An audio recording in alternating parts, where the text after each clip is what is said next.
নমস্কার, আমি কুণাল ঘোষ। আপনারা দেখছেন সংবাদ বিশ্ব বাংলা ফেসবুক লাইভ। এই মুহূর্তের সবচেয়ে বড় খবর, সকাল থেকে আন্তর্জাতিক দুনিয়ায় ঝড় তুলে দিয়েছে ভারত। ভারতের বায়ুসেনা নিয়ন্ত্রণ রেখা অতিক্রম করে পাক অধিকৃত কাশ্মীর, মতান্তরে কাশ্মীরের একাংশে প্রত্যাঘাত করেছে। এবং প্রত্যাঘাত মানে যুদ্ধ নয়, ভারতের তরফ থেকে বলা হয়েছে জঙ্গি ঘাঁটি ধ্বংস করতেই বায়ুসেনার এই অভিযান। এবং এখনো পর্যন্ত যা খবর, তাতে নির্দিষ্ট লক্ষ্যে আক্রমণ শানাতে পুরোপুরি সফল হয়েছে ভারতের বায়ুসেনা। 12টি মিরাজ বিমান, সুদক্ষ সেই বিমান চালকরা, বোমারু বিমানের, তারা প্রায় 1000 কিলোগ্রাম বোমা বর্ষণ করেছে লস্কর এ তৈবা এবং জৈশ-ই মোহাম্মদ এবং তাদের সহযোগীরা মিলে বৃহত্তম একটি ঘাঁটি তৈরি করেছিল। সেই ঘাঁটির উপর বোমা বর্ষণ হয়েছে এবং সর্বশেষ যা খবর আসছে তাতে 350-র বেশি জঙ্গি কিন্তু ভারতের বায়ুসেনার প্রত্যাঘাতে নিহত হয়েছে। ভোর রাত 3:30টার সময় মাত্র 19 থেকে 21 মিনিটে এক ঝটিকা অভিযান করেছে ভারতীয় বিমান বাহিনীর গর্বের 12টি মিরাজ বিমান। তারা ঝড়ের বেগে ঢুকে গিয়েছে, 2টি অভিযান আলাদা আলাদা করেছে এবং তারা নিরাপদে আবার ভারতবর্ষে ফিরে এসছে তাদের নির্দিষ্ট স্টেশন। এই জায়গায় দাঁড়িয়ে চারপাশে সর্বত্র আলোচনার কেন্দ্র, ভারতবর্ষে তো বটেই, পাকিস্তানে তো বটেই, আন্তর্জাতিক দুনিয়ায় আলোচনার কেন্দ্র ভারতের প্রত্যাঘাত। এই জায়গায় দাঁড়িয়ে প্রধানমন্ত্রী নরেন্দ্র মোদী তিনি জানিয়েছেন দেশ সুরক্ষিত হাতে রয়েছে। বিরোধী দলগুলিও বায়ুসেনাকে অভিনন্দন জানিয়েছে। এখনো পর্যন্ত যা খবর, বিকেলে সর্বদল বৈঠক ডাকা হয়েছে ভারত সরকারের পক্ষ থেকে। সেনা সূত্রে যেটুকু জানা যাচ্ছে যে 12 দিনের মাথায়, পুলওয়ামার ঘটনার 12 দিনের মাথায় 12টি মিরাজ বিমান পাকিস্তানকে মুখের উপর জবাব দিয়েছে। না, কোনো যুদ্ধ নয়, ভারতবর্ষের তরফে কোনো যুদ্ধের কথা বলা হয়নি। প্রধানমন্ত্রীর দপ্তর থেকে বলা হয়েছে পাকিস্তানে একাধিক জঙ্গি ঘাঁটি কাজ করছে এবং ভারতের বিরুদ্ধে তারা কাজ করছে। পাকিস্তান নিজেরা সেই জঙ্গি ঘাঁটি ধ্বংস করুক, নইলে ভারতকে সেই জঙ্গি ঘাঁটিগুলি ধ্বংস করতে যেতে হবে। অর্থাৎ পাকিস্তানকে বা পাকিস্তানিদের হুঁশিয়ারি বা পাকিস্তানের বিরুদ্ধে যুদ্ধ ভারত সরকারের তরফ থেকে অত্যন্ত সুকৌশলে এই বাতাবরণ এখনো পর্যন্ত তৈরি করা হয়নি এবং কোনো বিবৃতি দেওয়া হয়নি। তারা শুধু জানিয়েছেন নির্দিষ্ট খবরের ভিত্তিতে এই লস্কর এবং জৈশের যে জঙ্গিরা, তারা একটি পাহাড়ি এলাকায় বিপুল জমায়েত করছিল আরেকটি আক্রমণের জন্য। নির্দিষ্ট সময় খবর পাওয়ার পর ভারতীয় গোয়েন্দা বাহিনীর তৎপরতায় সেই খবর আসার পর বায়ুসেনা আজ দুঃসাহসিক সফল অভিযানে ভারতবর্ষ, তাদের সেনাবাহিনী, তাদের বায়ুসেনা এই জঙ্গি ঘাঁটিটির উপর আক্রমণ চালিয়েছে। অর্থাৎ পাকিস্তান, পাক নাগরিক এবং পাক সেনা, এটা কিন্তু ভারতবর্ষের লক্ষ্য ছিল না।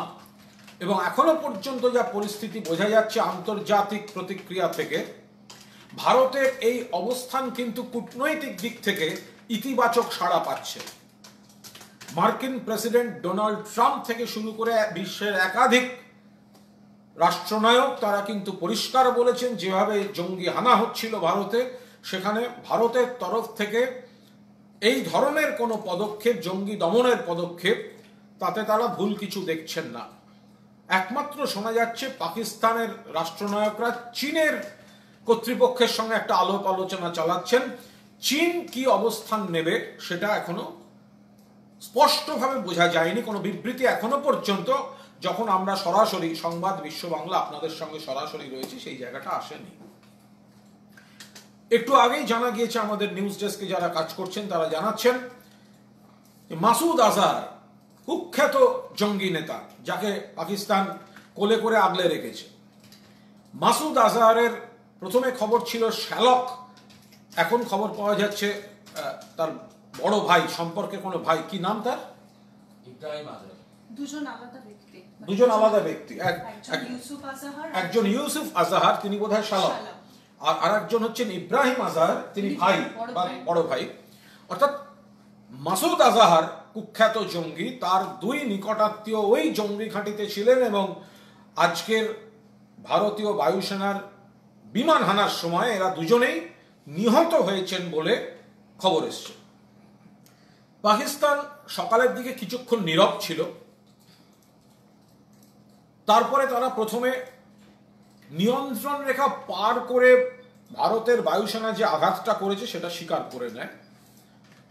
সর্বশেষ এখন যারা তারা যেটা চালাচ্ছে, একটু বাদে তাদের সাংবাদিক বৈঠক আছে, আমরা জানি না তারা কি বলবে, তারা একটা খুব কৌশলী বিবৃতি দিচ্ছে যে ভারতের হানায় তাদের কোনো ক্ষতি হয়নি। এই তাদের বলতে তারা কি বোঝাচ্ছে? অর্থাৎ জঙ্গিদের উপর থেকে নিজেদের ডিটাচ করতে চাইছে। এখন যদি ওদের মানতে হয় যে আমাদের এতজন নাগরিক মারা গেছে, তাহলে তো দাঁড়িয়ে যাবে যে তাদের ওখানে এতগুলো জঙ্গি প্রশিক্ষণ নিচ্ছিল। ফলে পাকিস্তান টেকনিক্যালি বলছে আমাদের কোনো ক্ষতি হয়নি। এই আমাদের শব্দটা বলতে পাকিস্তান ঠিক কি বোঝাচ্ছে আন্তর্জাতিক দুনিয়ার কাছে সেটা এখনো স্পষ্ট নয়। খুব স্বাভাবিকভাবেই তাদের দেশের যে অবস্থা, তারা ভারতের এই আগ্রাসী মনোভাবকে খানিকটা লঘু করে দেখাতে চাইবে তাদের মান সম্মানের জন্য। অন্যদিকে ভারতের যা পরিস্থিতি, সকাল থেকে আমরা বিভিন্ন টিভি চ্যানেলে, সেটা বাংলা টিভি হতে পারে, ন্যাশনাল চ্যানেলগুলো হতে পারে, ইংরেজি হতে পারে, হিন্দি হতে পারে, আমরা বহু প্রাক্তন সেনাকর্তার বিশ্লেষণ শুনছিলাম। এই সব জায়গায় আনলে যেটা দাঁড়ায় তাতে এক বাক্যে আসছে যে প্রাক্তন সেনাকর্তারা কিন্তু বলছেন ভারতবাসী হিসেবে আজ আমরা গর্বিত, কারণ অত্যন্ত দক্ষতার সঙ্গে একটি সময়োপযোগী জবাব দিয়েছে আমাদের সেনা। এই যে মিরাজ, এই অভিযানটা সম্পর্কে নানা কথা শোনা যাচ্ছে। মিরাজ একটা অদ্ভুত বিমান, এরা বিপুল ভার বহন করতে পারে, 9 থেকে 11টি বড় বোমা এরা একসঙ্গে বহন করতে পারে। আবার মিরাজ এমন একটা জায়গা দিয়ে ওড়ে, অর্থাৎ মাটি থেকে খুব একটা বেশি উচ্চতায় যায় না, যাতে পাকিস্তানি রেডার যেগুলো রয়েছে তাতে যাতে না পড়ে। অর্থাৎ একেবারে ভোর রাতে বিপুল বোমা নিয়ে আমাদের 12টি মিরাজ ঝড়ের গতিতে ঢুকে গিয়েছে এবং অন্তত 40 কিলোমিটার ভেতরের জায়গায় গিয়েছে, এবং নির্দিষ্ট লক্ষ্য যেটা একেবারে মানচিত্র করে তৈরি ছিল, অসমর্থিত সূত্রে খবর একবার রেইকিও হয়ে গেছে তার আগে, অর্থাৎ একবার একটা রাউন্ড ঘুরে এসছে, মোট 3বার রাউন্ড মেরেছে। একটা এই জায়গায় দাঁড়িয়ে ভারতের যে প্রাক্তন সেনাপ্রধানরা, ব্রিগেডিয়ার বা পুরো সেনাপ্রধান বা কর্নেলরা যারা রয়েছেন, তারা বলছেন এটা অত্যন্ত প্রয়োজন ছিল। কেন প্রয়োজন ছিল না, দীর্ঘদিন ধরে পাকিস্তান এই সন্ত্রাসবাদের মদদ দিয়ে চলেছে। নিয়মিতভাবে সীমান্তে জওয়ানদের মৃত্যু হচ্ছে, নিয়মিতভাবে। পুলওয়ামায় একসঙ্গে এতজন মারা গেছেন বলে শিরোনামে এসছে, নিয়মিতই কখনো একজন কখনো দুজন তো মারা যাচ্ছেন। কখনো তারা আমাদের দেশের মধ্যে যারা অসামরিক নাগরিক সেখানে হানা দিচ্ছে, ব্লাস্ট করছে, এখানে জঙ্গি অপারেশন চালাচ্ছে, বারবার বলেও হচ্ছে না। এবার পুলওয়ামার ঘটনার পর যদি একটা কড়া পদক্ষেপ না হতো, তাহলে সেনাদেরও তো একটা মনোবল বলে ব্যাপার রয়েছে, এবং ভারতবর্ষেরও বুঝিয়ে দেয়া আমরা যুদ্ধ করছি না, কিন্তু দেখো আমরা চাইলে কি পারি। আমাদের মাত্র 12টা বিমান ঢুকে তোমার 350 জঙ্গিকে গুঁড়িয়ে দিয়ে এসছে। এই জায়গাটায় দাঁড়িয়ে সেনাবাহিনীর জওয়ানদের যারা এই অপারেশনটা করেছেন, আমরা তো বিশেষভাবে বলবো এই 12টা বিমানের, অর্থাৎ সামরিক বিশেষজ্ঞরা বলছেন এই ধরনের যদি ধরাও হয় এটা সার্জিক্যাল স্ট্রাইক, যদি ধরাও হয় আকাশপথে সার্জিক্যাল স্ট্রাইকটা খুব কঠিন, কারণ ঝড়ের বেগে গিয়ে ওপর থেকে নির্দিষ্ট লক্ষ্যে বোমা মেরে চলে আসতে হবে। সেটা কিন্তু এদিক ওদিক হলে দ্বিতীয়বার তার সুযোগ পাওয়া খুব কঠিন ব্যাপার। সেক্ষেত্রে ধরে নিতে হয় এই 12টি মিরাজে যে পাইলটরা এবং তার সঙ্গীরা গেছিলেন তারা আমাদের বায়ুসেনার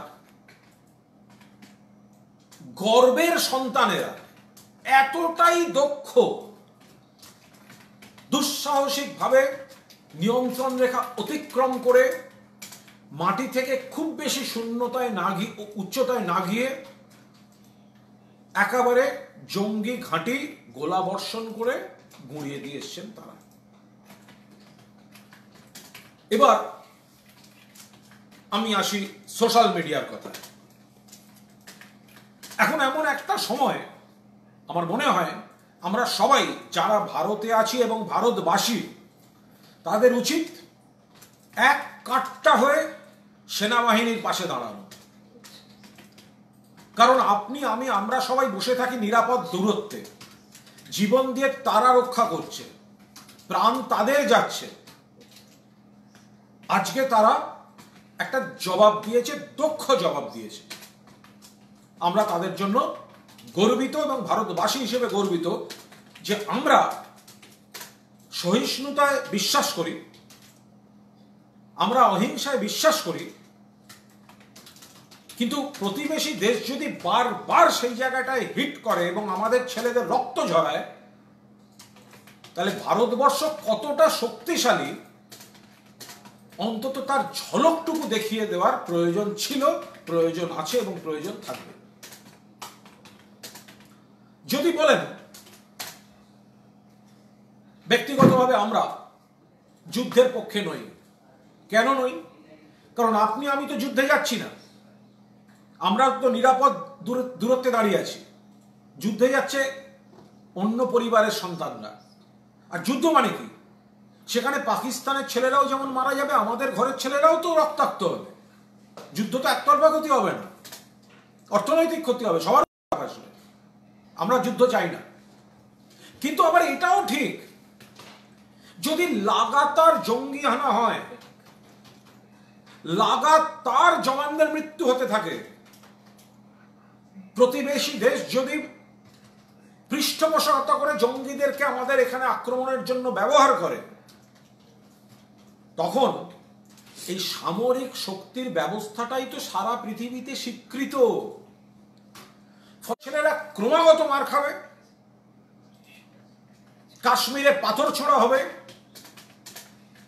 রকেট ছোড়া হবে, বোমা ছোড়া হবে, বিস্ফোরণ ঘটানো হবে, দেশের অন্য অংশে জঙ্গিরা হামলা করবে, আর পাকিস্তান দাউদ ইব্রাহিম, মাসুদ আজহার এদের প্রোটেকশন দিয়ে বসে থাকবে।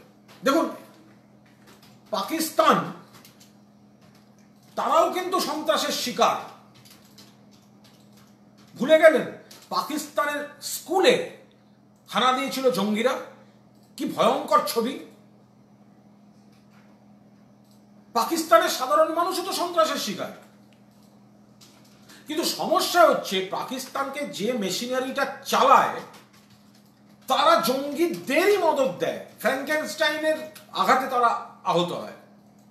পাকিস্তান কেন লাদেনকে আশ্রয় দিয়েছিল?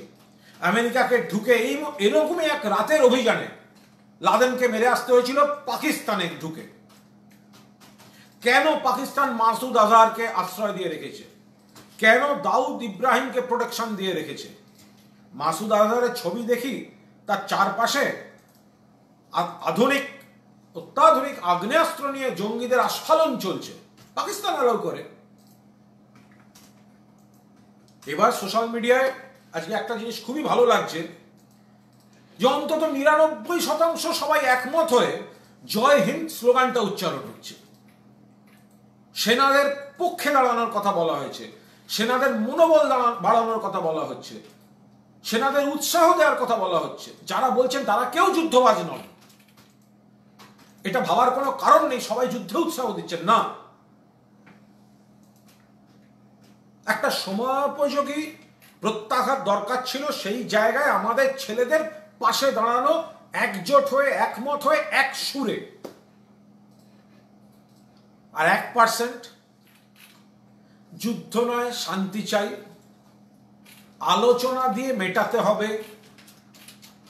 আমার মনে হয় আজকের দিনে দাঁড়িয়ে অনেকে বলছেন সামনে ভোট, পণ্ডিত অনেক রকম, এটা তো গোটা খেলা। খেলা, ছেলেগুলো জীবন মরণ নিয়ে চলছে খেলা।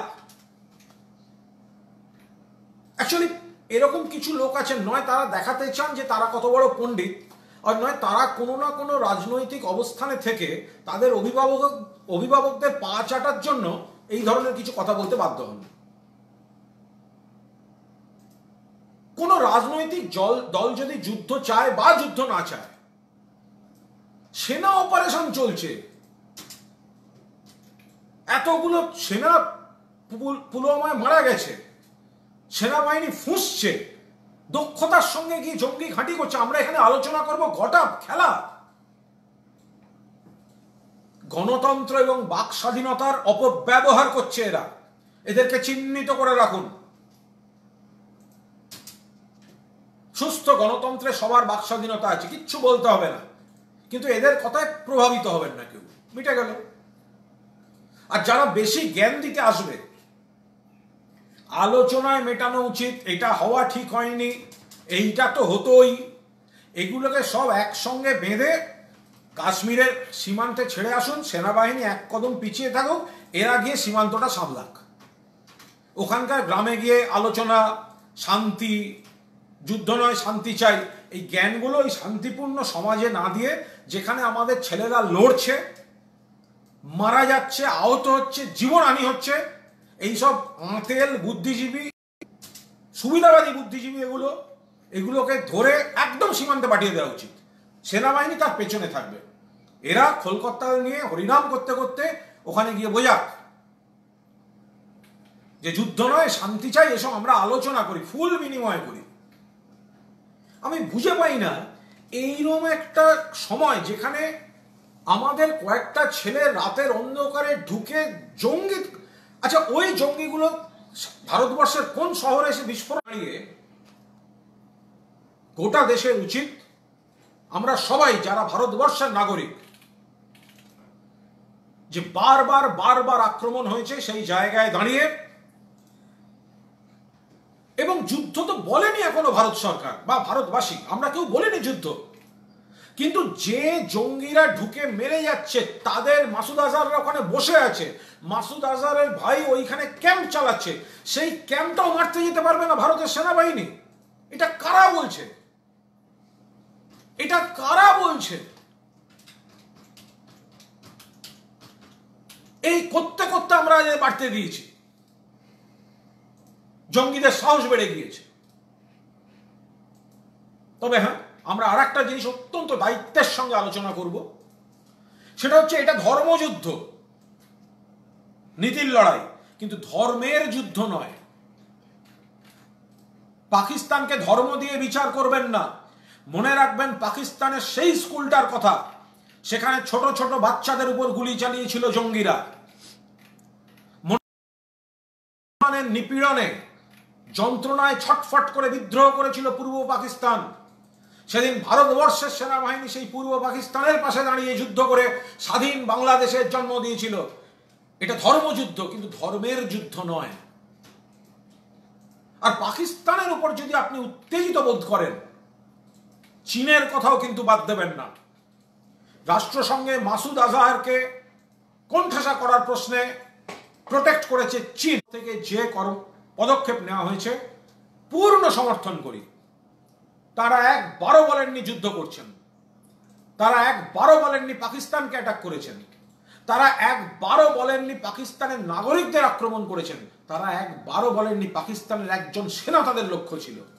তারা বলছেন পাকিস্তান তুমি তোমার মাটিটাকে জঙ্গিদের ব্যবহার করতে দিচ্ছ, ঘাঁটি করতে দিচ্ছ, প্রশিক্ষণ দিতে দিচ্ছ, যারা আমাদের মারছে, আমরা ঢুকে মারবো।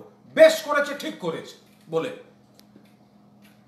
এবার একটা সমস্যা আছে। কিরকম সমস্যা? ধরুন বম্বিং হয়েছে, এবার যারা জঙ্গি মারা গেছেন কজন কি জানি না, পাকিস্তান বেশি দেখাতে পারবে না, দেখাতেই পারবে না, ওদের অস্বীকার করতে হবে, বাধ্যবাধকতা। তার সঙ্গে ওই এলাকার কোনো ভারতের সেনাবাহিনীর পক্ষে ওখানে গিয়ে তো আইডেন্টিটি কার্ড দেখে দেখে অ্যাকশন করা সম্ভব না। ভারতের সেনাবাহিনী যখন টার্গেট করে নিচ্ছে একটা জঙ্গি ক্যাম্পকে, উপর থেকে বম্বিং করা ছাড়া কোনো রাস্তা নেই। এবার হয়তো দেখা যাবে একটা ছবি, কোনো একটা মৃতদেহ ঘিরে কান্নাকাটি চলছে, তখন বলা হবে ভারতের বায়ুসেনার আক্রমণে অমুক তমুক, মানবাধিকার অমুক ইত্যাদি। কিন্তু মূল পরিস্থিতিটা থেকে নজর ঘুরিয়ে শুধু ওই আলোচনাটা কাঙ্ক্ষিত বা বাঞ্ছিত হতে পারে না। আমাদের যে 40টা ছেলে মারা গেছে, 42টা, তাদের পরিজনদের কথাও তো ভাবতে হবে। ভারতবর্ষের চারদিকটাকে তো রক্তাক্ত করা হয়েছে বারবার ঢুকে, এবং আলটিমেটলি দেখা যাচ্ছে প্রধান পৃষ্ঠপোষকের নাম পাকিস্তান। সেই জায়গায় দাঁড়িয়ে আজ বায়ুসেনা 12টি মিরাজ বিমান নিয়ন্ত্রণ রেখা অতিক্রম করে পাকিস্তানের মাটিতে ঢুকে পাক অধিকৃত কাশ্মীর যেটাকে বলা হচ্ছে, আবার একটি অংশের বক্তব্য কিছুটা বোধহয় পাকিস্তানের মধ্যেও পড়ছে, কিন্তু সেখানে কোনো রকম, এটা ঠিক অসমর্থিত, গোটাটাই পুরোটা বলা সম্ভব না, আমরা ধরে নিচ্ছি পাক অধিকৃত। সেই জায়গায় দাঁড়িয়ে ভারতীয় জওয়ানরা দেখিয়ে দিয়েছে যে ইচ্ছা থাকলে তারা কি করতে পারে। আমরা যুদ্ধ চাই না, আমরা যুদ্ধ করছি না, আমরা আক্রমণ করছি না, আমরা শুধু জঙ্গি ঘাঁটি ধ্বংস করছি। সময় আসছে, আশা করা যায় একদিন ভারত বলবে আন্তর্জাতিক জনমত তৈরি করতে করতে 72 ঘন্টার মধ্যে মাসুদ আজহারকে দাও, নইলে তোমাদের লাহোর বা করাচি থেকে আমরা নিয়ে আসব। এবং পাকিস্তানের যারা রাষ্ট্রশক্তি, তাদেরও নিশ্চয়ই শুভবুদ্ধির উদয় হবে, তারাও এই ধরনের জঙ্গিদের হয় দেশ থেকে বার করে দেবেন, নয় নিজেরাই ব্যবস্থা করবেন, নয় অ্যারেস্ট করে ভারতের হাতে তুলে দেবেন। কিন্তু কোথাও একটা দাঁড়ানো দরকার। জঙ্গি হানা হতেই থাকবে, আর আমাদের তো ভোট লেগেই আছে। আজ ভোট, কাল বিধানসভা ভোট, পরশু 5 রাজ্যের বিধানসভা, তারপরের দিন 3 রাজ্যের বিধানসভা, তারপরের দিন পুরো ভোট, তারপরের দিন পঞ্চায়েত ভোট। যখনই করতে যাবেন তখনই একটা আওয়াজ উঠবে, ও ভোট আসছে, তাই তো জানতুম এসব হবে। এই দেশে তো ভোটের শেষ নেই। তা বলে কি ছেলেগুলো মার খাবে, কোনোদিন কেউ চোখ রাঙাবে না? এটা কোনো কথা হলো? ফলে আর সরাসরি সম্প্রচার থেকে আপনাদের এই পর্যন্ত বলেই শেষ করি যে আজ সকালে ভোর রাতে ভারত বায়ুসেনা নিয়ন্ত্রণ রেখা অতিক্রম করে পাকিস্তানের জঙ্গি ঘাঁটিতে যে আক্রমণ করেছে, তাতে এখনো অবধি 350 বেশি জঙ্গি মারা গিয়েছে। তার মধ্যে মাসুদ আজহারের 2 ঘনিষ্ঠ আত্মীয় রয়েছেন, এবং শুধু তারা রয়েছেই নয়, তাদের সঙ্গে তাদের পুরো অনেক গোটা টিম, তারা একটা বড় আক্রমণের জন্য জমায়েত হয়েছিল বলে ভারতীয় গোয়েন্দা বাহিনীর কাছে খবর ছিল। সেই জায়গা থেকে দাঁড়িয়ে কার্যত অসাধ্য সাধন করেছে ভারতের বায়ুসেনা, নির্দিষ্ট লক্ষ্যে দুঃসাহসিকভাবে সফল অভিযান করেছে, এবং